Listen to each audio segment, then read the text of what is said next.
The bathroom tiles were cold beneath her trembling knees.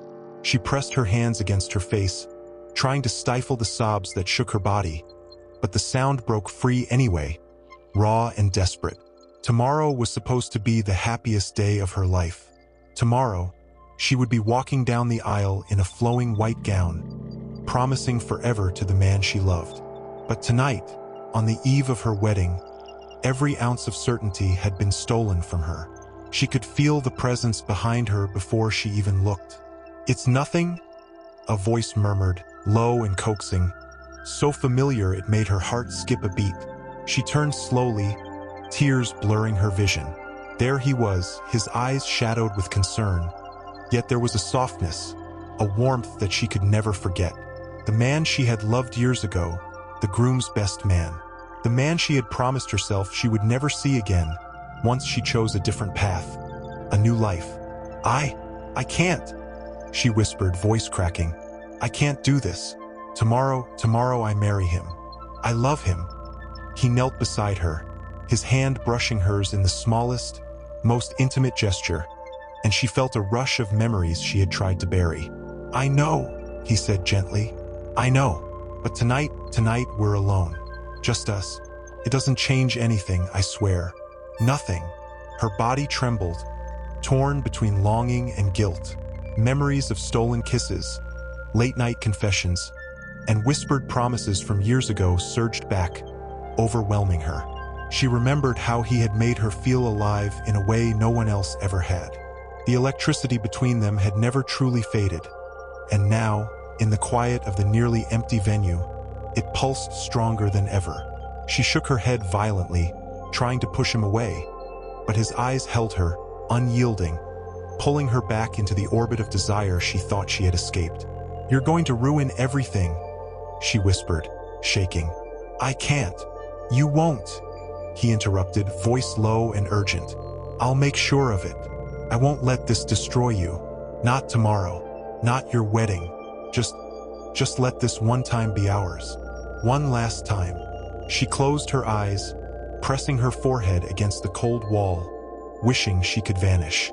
Her mind screamed at her, warning her of the disaster she was stepping into, but her body betrayed her. Her pulse raced, heart thundering like a drum in her chest, every nerve alight with the memory of him. Before she knew it, he was closer, his hands steady on her shoulders. She flinched, trying to resist, but a shiver ran through her at the brush of his touch. She remembered the nights they had spent tangled in each other's arms, the way his hands had memorized her body, the way his voice had whispered her name in the darkness. I can't," she whispered again, tears sliding down her cheeks, but the words felt hollow even as they left her lips. He leaned in, brushing a strand of hair from her face. "Shoo, it's okay. We've wanted this for so long. Just one night. Nothing else matters right now." The pull was irresistible. Desire surged through her, tangled with the guilt gnawing at her soul. She knew she should walk away, run from the temptation that threatened to destroy everything she had worked so hard to build. But her body, her heart, her mind, they all betrayed her. They kissed, softly at first, hesitant, like a fragile glass about to shatter. Then the kiss deepened, urgent and desperate, a collision of passion and years of unspoken longing. Her hands found his shoulders, his hands slid into her hair, and the world outside the bathroom ceased to exist. Time became irrelevant. The memory of her fiancé, the man waiting for her at the altar, faded into the background. All that mattered was him. All that mattered was the fire that had never truly died between them. They were caught in a whirlwind of desire, unable to stop, unable to think. Her sobs became gasps, her pleas muffled by the intensity of the moment. She tried to push him away, tried to remind herself of tomorrow, of the vows she had prepared to make, but her body did not obey. The forbidden act happened, quiet at first, then with a desperate intensity that left her shaking, tears streaming down her face. She pressed herself against the cool tiles, her mind screaming, "What have you done? What have you done?" When it was over, he whispered her name, his breath hot against her ear. "It's okay," he murmured. You're okay. No one will ever know. But she wasn't okay. The weight of guilt, shame, and fear pressed down on her chest like a stone. She felt hollow, broken, and yet inexplicably alive. She had crossed a line she could never uncross, and the knowledge that tomorrow she would stand before her husband, promising him a lifetime of love, made her want to disappear. She tried to compose herself as he left the bathroom, leaving her alone with the aftermath of their actions. She sank to the floor, sobbing uncontrollably, the cool tiles soaking through her gown. The tears did not stop. They would not stop. Her mind raced, imagining what could happen if anyone found out. She thought of her parents, her friends, the reputation she had spent years building. And most of all, she thought of him, her husband, the man who trusted her completely. How could she ever look him in the eye again? How could she marry him after what she had done? Minutes felt like hours as she sat on the floor, shivering and exhausted. The door clicked closed in the distance, and silence returned to the room, heavy and suffocating. She tried to steady her breathing, tried to tell herself that it was only one night, that she could somehow bury this memory deep inside her. But she knew, deep down, that burying it would not be enough. The past had a way of clawing its way back to the surface. And tomorrow, when the music played and she walked down the aisle, she would carry this secret with her, a shadow hovering over what should have been the happiest day of her life. Her phone buzzed faintly on the counter, a reminder of reality. She didn't dare look at it. Not tonight. Not now. Finally, after what felt like an eternity, she allowed herself to stand. The gown clung to her damp skin, her hair a tangled mess of sweat and tears. She looked at herself in the mirror, the reflection staring back at her pale, tear-streaked face. Tomorrow she would be a bride. Tomorrow she would smile, laugh, and dance. Tomorrow she would pretend everything was perfect. But tonight she was broken. Tonight she was caught between love and desire, between loyalty and betrayal. Tonight she was herself, raw and exposed, facing the consequences of choices she had made long before she stepped into that bathroom. And as she lay down on the cold tiles, trying to find a moment of rest, one thought burned brighter than any other. This night could almost ruin everything she had ever wanted. The wedding had passed in a blur of white lace, laughter, and champagne toasts. Guests smiled, cameras flashed, and she had played the perfect bride. But beneath the surface, her heart was a storm of guilt and fear. Every laugh felt hollow. Every touch from her new husband made her flinch with memories she couldn't erase. At first, she thought it would fade, the bathroom incident, the kiss, the betrayal of trust. But it didn't. It lingered, a shadow in the corners of her mind, gnawing at her confidence. She tried to lose herself in wedding planning, in the celebrations, in the overwhelming love of her husband. But the world had other plans. It started with a message, a text from an unknown number, simple, direct, and cold. Remember me? You know what happened.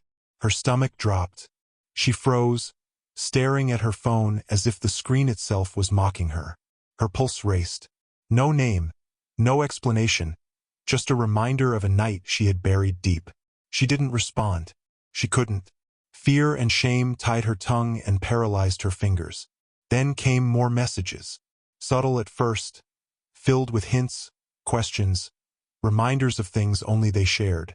Each one was like a needle, pricking at the wound she had tried to cover with a white dress and smiles. She realized, horrifyingly, that the best man had recorded their encounter in the bathroom. That one reckless, desperate night had turned into a weapon aimed at her heart, her life, her marriage. Weeks passed, and the messages escalated. He threatened exposure, hinted at sending clips to friends and family, to the media, to her husband himself. Each notification on her phone made her flinch. Every vibration was a threat, a reminder of the nightmare she could not escape. She became quiet, withdrawn, her laughter fading. Friends asked why she seemed distant, why she no longer smiled like she used to. She told them nothing. How could she? Even whispering the truth felt impossible. At home, she drifted from room to room, the walls closing in around her. Her husband noticed, of course. but she pushed him away, too afraid to tell him the truth. She tried to act normal, to be the doting wife he deserved, but the secret clung to her like a second skin, suffocating, unrelenting. Then, one evening, after another cryptic text, her hands shaking, she made a decision. She couldn't live like this, haunted by shame and fear. She had to tell him. She found him in their bedroom, sitting on the edge of the bed, reviewing some wedding photos on his laptop. His smile faded when he saw her approach, sensing her tension. "Something's wrong," he said gently. "Talk to me." She shook her head, tears welling. I have to tell you something," she whispered, voice trembling. "Something I did before we got married." His eyes darkened with worry. He closed the laptop, giving her his full attention. "Whatever it is, we'll handle it. Together." The words gave her a brief sliver of courage.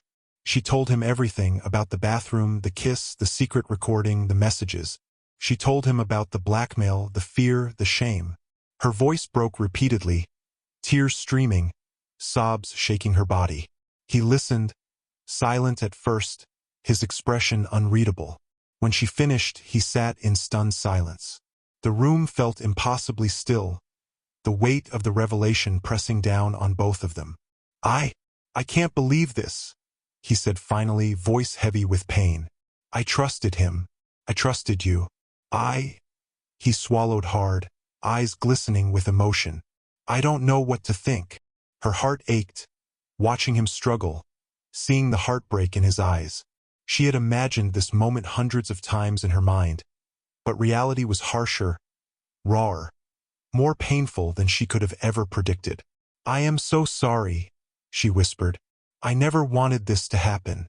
I never meant to hurt you." He reached for her hands, holding them tightly. "I know you didn't, but we have to deal with this. We can't let him control us. We can't let him ruin what we've built." Together, they devised a plan.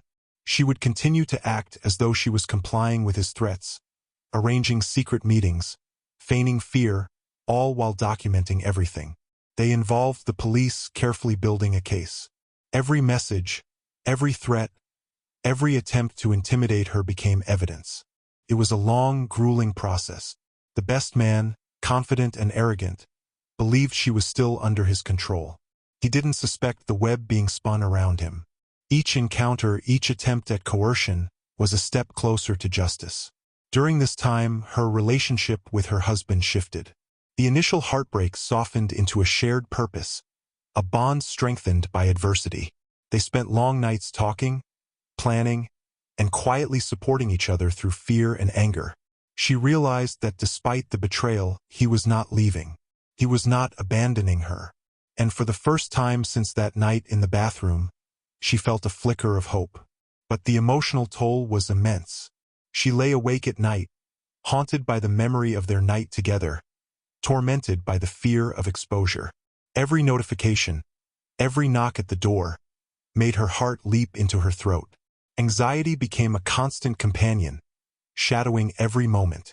Her husband noticed the sleepless nights, the tremors in her hands, the distant look in her eyes. "We're going to get through this," he said one night, holding her close. "I promise. No one can touch us, not him, not anyone. We're in this together." She clung to him, feeling the warmth of his arms, the steadiness of his heartbeat. For the first time in months, she allowed herself to believe that the nightmare might end, that they might survive this ordeal together. Finally, the moment of reckoning arrived. The police coordinated with them, setting a trap. The best man, confident that he had control, walked right into it. His threats, his arrogance, his sense of invincibility became his downfall. The arrest was swift and humiliating for him, but a relief for her. She felt a strange mix of satisfaction, guilt, and lingering fear. Justice had been served, but the emotional scars remained. As she stood beside her husband, watching him led away in handcuffs, tears streamed down her face. Not of shame this time, but of relief. They had survived the storm together. Their marriage, though scarred, had emerged stronger, bonded by truth, resilience, and the courage to face even the darkest shadows. Later, In the quiet of their home, she finally allowed herself to breathe. She and her husband embraced, holding each other tightly, both of them changed by the ordeal. "We're okay," he whispered. "We made it through, and we'll only get stronger from here." She nodded, resting her head against his chest, the memory of betrayal still a dull ache in her heart, but tempered by the knowledge that they had faced it together. She was no longer a victim of fear or blackmail. She was a survivor, and as she drifted to sleep that night, wrapped in his arms, she understood something profound. Even the darkest secrets, the deepest betrayals, could be overcome when love, trust, and courage stood firm.